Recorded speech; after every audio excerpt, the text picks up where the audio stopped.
வணக்கம். இன்றைக்கி சிக்கன் பொரிச்ச கோழி செய்யலான் இருக்கோம். சிக்கன் வாங்கி நல்லா கழுவிட்டேன். 4-5 தவணை கழுவிட்டு உள்ளே இருக்க அந்த ரத்தம் உறைஞ்ச மாதிரி இருக்கும், அதெல்லாம் எடுத்துகிட்டு நல்லா மஞ்சள் போட்டு 10 நிமிஷம் நல்லா ஊற வச்சுட்டேன். ஊற வச்சு மறுபடியும் தண்ணி 2 தண்ணி ஊற்றி நல்லா கழுவி எடுத்து வச்சுருக்கேன். சட்டியை எடுத்து வச்சுட்டு சட்டியில் மிளகாத்தூள் போட்டிருக்கேன். அந்த சிக்கனுக்கு பத்தாதுங்கிறதுனால மறுபடியும் கொஞ்சம் மிளகாத்தூள் போட்டிருக்கேன். ஏன்னா 2 தவணை போடுறேன்னு நினைக்க வேணாம். சீரகத்தூள் சோம்புத்தூள் போட்டிருக்கேன். மறுபடியும் கொஞ்சம் பத்தாதுங்கிறதுக்காக மிளகாத்தூள் ஒரு 2 ஸ்பூன், பெரிய ஸ்பூனில் மறுபடியும் ஒரு 2 ஸ்பூன் போட்டிருக்கேன். மிளகாத்தூள் அந்த சிக்கனுக்கு கலவைக்க தேவையான அளவு போடணும். நான் கலர் பொடியெலாம் போடலை, கடையில் வாங்கின பொடி எதுவும் போடலை. நான் வீட்டில் பண்ண மசாலா தூள் தான் போடுறேன். இப்போ நான் எல்லாமே வீட்டில் நான் தயார் பண்ணாதே போடுறேன், அரைச்சி தான் போட்டிருக்கேன். சீரகத்தூள் சோம்புத்தூள் போட்டாச்சு, மிளகாத்தூள் போட்டாச்சு. இப்போ மிளகுத்தூள் 1 ஸ்பூன் போட்டிருக்கேன். மிளகுத்தூள் நல்லா நுணுக்கிக்குங்க. இஞ்சியும் பூண்டும் பேஸ்ட்டு நல்லா அரைச்சிட்டு அது ஒரு பெரிய கரண்டி ஸ்பூனில் 2 ஸ்பூன், நல்லா பெரிய ஸ்பூனில் 2 ஸ்பூன் போட்டிருக்கேன். நிறையா இஞ்சி பூண்டு நிறையா போட்டால் நல்லாயிருக்கும். அந்த ஊறி அந்த டேஸ்ட் இஞ்சி பூண்டு வெள்ளை பூண்டுக்கு நல்லா டேஸ்ட் நல்லாயிருக்கும். 2 கரண்டி தயிர், பெரிய கரண்டியில் 2 கரண்டி தயிர். அதில் கொஞ்சோண்டு கார்ன்ஃப்ளவர் மாவு போட்டிருக்கேன். ஒரு 2 ஸ்பூன் அளவுக்கு கார்ன்ஃப்ளவர் மாவு போட்டிருக்கேன். தயிரோடு கலந்து வச்சுருக்கேன் நான். உப்பு கொஞ்சம் தேவையான அளவு உப்பு போட்டாச்சு. ஒரு எலுமிச்சம்பழம், பெரிய எலுமிச்சம்பழத்தில் அரை பழம் புழிஞ்சு விதையெல்லாம் எடுத்துகிட்டு புழிஞ்சிருக்கேன். நல்லா தண்ணியை மட்டும் வர்ற மாதிரி, அந்த உள்ளூர் இருக்க அந்த சக்கையெல்லாம் விழுகாத அளவுக்கு தண்ணி மட்டும் புழிஞ்சு அந்த எலுமிச்சம்பழம் சாறு ஃபுல்லாக புழிஞ்சிட்டேன் நான். அரை எலுமிச்சம்பழம் பாதி போட்டால் போதும் நமக்கு. அது எல்லாத்தையும் இந்த கலவை எல்லாத்தையும் மசாலா எல்லாம் போட்டு நல்லா ஒன்றா கலந்துக்கணும். ஏற்கனவே சிக்கனில் நம்ம மஞ்சத்தூள் போட்டு கலக்கிருக்காங்க. அதில் மஞ்சத்தூள்லாம் நான் போடலை, அதில் போட்டு ஊற வச்சு கழுவிருக்கேன். அந்த இதே போதும். அதனால் அதை கழுவிட்டு இந்த மசாலா எல்லாம் ஒன்று பரட்டி வச்சுருக்கேன். இப்போ சிக்கனை அதில் போட்டு நல்லா பரட்டிக்கலாம். சிக்கனை போட்டு நல்லா பரட்டி எடுத்துடணும். நல்லா கலந்து எடுத்துட்டோம்னா தான் அது உள்ளுக்குள்ளே அந்த எலும்பு இதுக்குள்ளெல்லாம் நல்லா சார்ந்து நல்லா உள்ளே கலந்துடணும். எல்லா சிக்கனையும் நல்லா போட்டேன் நான். நல்லா கலந்துக்கலாம்.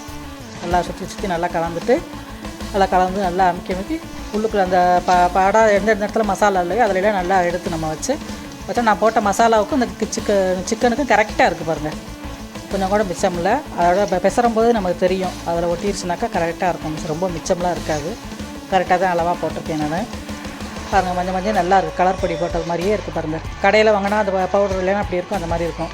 கலர் பொடியெலாம் போட்டோம்னா வயிற்றுக்கு பொறுமல் வரும். டேஸ்ட்டுக்கு நம்ம பார்த்தோம்னா, கலருக்கு பார்த்தோம்னா வயிற்றுக்கு கெடுதல்லாம் வரும். அதனால் நாங்கள் அது போடுறதில்ல.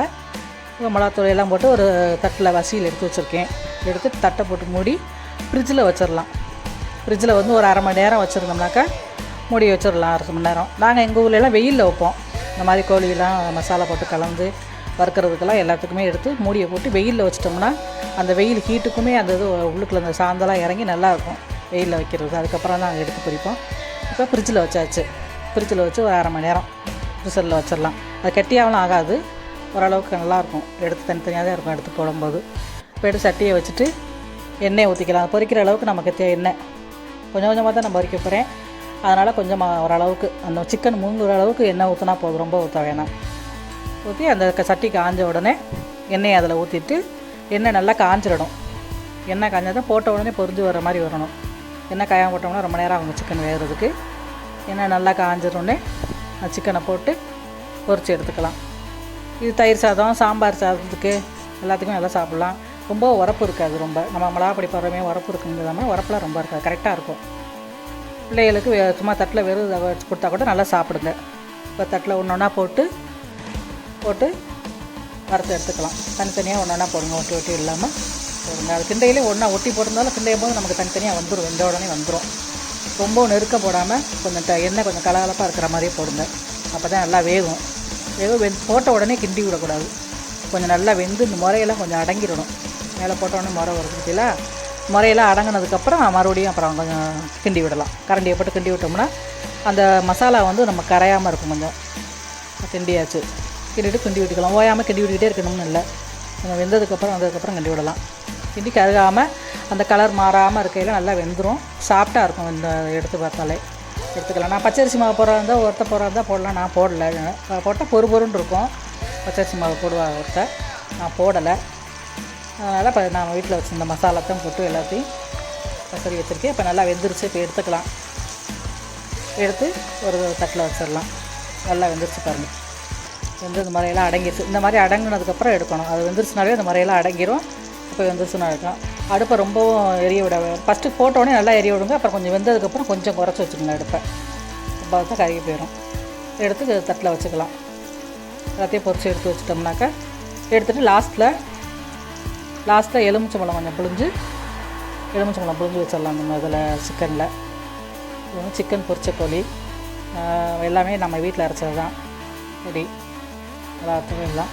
இது உங்களுக்கு பிடிச்சிருக்குன்னு நினைக்கிறேன். பிடிச்சிருந்துச்சுன்னா சப்ஸ்கிரைப் பண்ணுங்கள், கமெண்ட் பண்ணுங்கள், லைக் பண்ணுங்கள். பாருங்கள், எல்லாம் எடுத்துட்டேன். எல்லாம் எடுத்து தட்டில் வச்சாச்சு. எங்கள் வீட்டில் பிள்ளைங்களுக்கு அடிக்கடி இது ரொம்ப பிடிக்கும். அதனால் நாங்கள் வாங்கி அடிக்கடி நாங்கள் செய்கிறது, அந்த சிக்கன் வந்து செய்வோம்.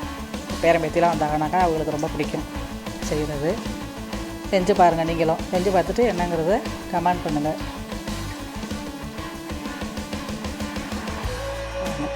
நல்லாயிருக்கு.